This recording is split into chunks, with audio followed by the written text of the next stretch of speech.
বিএনপিকে, পুরো জাতিকে, রাজনীতিকে কথা দিয়ে কথা রাখলো না এনসিপি। এনসিপি এখন খালেদা জিয়া, তারেক কাউকেই মূল্যায়ন করে না, গোনে না, গোনার টাইম নেই। খালেদা জিয়ার জন্য কোনো রাজনৈতিক সারের সুযোগ নেই। খালেদা জিয়ার জন্য এখন সম্মান একটাই, দোয়া করা, আল্লাহ তাকে সুস্থ করুক, অথবা তাকে শান্তিতে রাখুক, অথবা তার জন্য যেটা কল্যাণকর সেটা আল্লাহ দ্রুত ফয়সালা করুক। এই মহিষী নারী যেন আর কষ্ট না পায়, তিনি যেন বিএনপির আর নোংরা রাজনীতির শিকার না হন, তাকে নিয়ে যেন বিএনপি কোনো নোংরা রাজনীতি করতে না পারে, অসুস্থতা নিয়ে রাজনীতি করে, লাশ নিয়ে রাজনীতি করে, এটা হচ্ছে বিএনপি। তো এখন একটা কথা বলেছিল এনসিপি যে খালেদা জিয়ার আসনে তারা প্রার্থী ঘোষণা করবে না, কিন্তু খালেদা জিয়ার আসনে প্রার্থী ঘোষণা করেছে এনসিপি। মানে এনসিপি প্রার্থী পায় না, পাইলে সেখানে বাদ দেওয়ার সুযোগ নেই। খালেদা জিয়া হোক, তারেক রহমান হোক, সবার বিরুদ্ধে প্রার্থী দিচ্ছে এনসিপি। তাহলে কি দাঁড়ালো? যে বিএনপির সাথে আলাদা কোনো অ্যালাইনমেন্টে নেই, বিএনপির সাথে ঐক্য বা এগুলোর আর কোনো সম্ভাবনা নেই।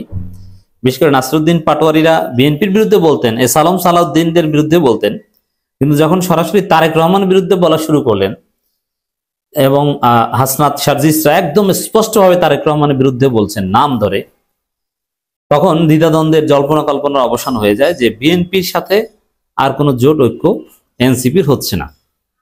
এনসিপির রাজনীতি হবে বোধ বিএনপি এবং জামাত উভয়কে ঠেঙাও। এখন জামাতের বিরুদ্ধে ওরা কিছু বললে তাতে কিছু আসে যায় না, কারণ জামাতের রাজনীতির সুপ্রিমেসির জায়গাটা আলাদা, যেখানে এনসিপির কোনো পদচারণাই নেই। কিন্তু বিএনপি এবং এনসিপির রাজনীতিতে মিল আছে, দুইটি উদারপন্থী দল হিসেবে নিজেদেরকে দাবি করে, এই জন্য বিএনপির জায়গা খেয়ে দিতে পারে এনসিপি, কিন্তু জামাতের কিছু করতে পারবে না এনসিপি। যেমন যারা জামাত করে, জামাতকে ভোট দেয়, তারা বেসিক্যালি ইসলামী আন্দোলন, একামতে দিন, সৎ, ইনসাফ, এইসব দৃষ্টিকোণ থেকে দেয়। ৭১-এ কে কি করেছে ওই দৃষ্টিকোণ থেকে কেউ জামাতকে সমর্থন করে না। জামাতকে যদি এদেশের ৬০% মানুষ ভোট দেয়, ওই ৬০% মানুষ ৭১-এর বিষয়টাকে ওভারলুক করে ইসলাম প্রশ্নে, সততা প্রশ্নে জামাতকে ভোট দেয় বা ভোট দিবে। অতএব জামাতের এই জায়গায় এনসিপি বা কেউ ভাগ বসাতে পারবে না। আপনি যদি এটা নিশ্চিত করেন, হ্যাঁ জামাত সত্যিকার অর্থে খুন, ধর্ষণ, অগ্নিসংযোগ এগুলো করেছে ৭১ সালে, তারপরও যারা জামাত করে তারা জামাত করবে, বলবে যে ওই জন্য তওবা করুক, আল্লাহর কাছে মাপ চাক, ৭১ যা করেছে, তারপর আমরা জামাত করি। কি জন্য? ইসলামী আন্দোলন, একামতে দিন। এই জায়গায় এনসিপি জামাতকে কি করবে? কিছুই করতে পারবে না। কিন্তু বিএনপির তো এরকম কোনো সুপ্রিমেসির জায়গা নাই। বিএনপির জায়গা হচ্ছে চাঁদাবাজি, দুর্নীতি। তো নাসিরউদ্দিন পাটোয়ারি স্পষ্টভাবে বলেছেন যে লন্ডন থেকে অনলাইনে হুমকি দেওয়া হচ্ছে, ভয় দেখানো হচ্ছে। এর মধ্য দিয়ে স্পষ্ট যে বিএনপির সাথে এনসিপির চূড়ান্ত ঘটনা ঘটে গেছে, মানে কোনো সম্পর্কের, সুসম্পর্ক, জোটের সুযোগ এখন আর নেই। এবং খালেদা যে ইস্যুতে কথা দিয়ে কথা রাখলো না এনসিপি। আসন্ন ত্রয়োদশ জাতীয় সংসদ নির্বাচন সামনে রেখে ১২৫ আসনে প্রার্থী ঘোষণা করেছে জাতীয় নাগরিক পার্টি। ১০ ডিসেম্বর বেলা ১১টায় রাজধানীর বাংলা মোটরে দলের অস্থায়ী কার্যালয়ে এক সংবাদ সম্মেলনে দলের সদস্য সচিব আখতার এই প্রাথমিক মনোনয়ন পাওয়াদের নাম ঘোষণা করেন। এর মধ্যে দিনাজপুর ৩ আসনে দলটির জেলা আহ্বায়ক আহমা শামসুল মুক্তাদির এনসিপির মনোনয়ন পেয়েছেন। এদিকে একই আসনে বিএনপি খালেদা জিয়ার নাম ঘোষণা করেছে। প্রসঙ্গত, গত নভেম্বরের শুরুতেই জাতীয় নাগরিক পার্টি ঘোষণা দিয়েছিল যে বিএনপি চেয়ারপারসনের সাবেক প্রধানমন্ত্রী খালেদা জিয়ার আসনে প্রার্থী দেবে না তারা। কেন ঘোষণা দিয়েছিল? নির্বাচনে অমুক প্রার্থীর বিরুদ্ধে প্রার্থী দেবেন, এটা একটা স্টুপিড মার্কা কথা, এটা একটা ফালতু কথা। নির্বাচন মানেই রেস, বরং এটা খালেদা জিয়াকে অপমান। খালেদা জিয়াকে বিনা প্রতিদ্বন্দ্বিতায় নির্বাচিত করতে চায় না। যদিও খালেদা জিয়ার আসনে জামাত জিতবে, এটা আমি প্রথম দিন থেকেই বলেছি। যাই হোক, তারপরও এই যে তেল মারা সিদ্ধান্ত, এটা অরাজনৈতিক, আনডেমোক্রেটিক সিদ্ধান্ত যে অমুকের আসনে প্রার্থী দিবে না।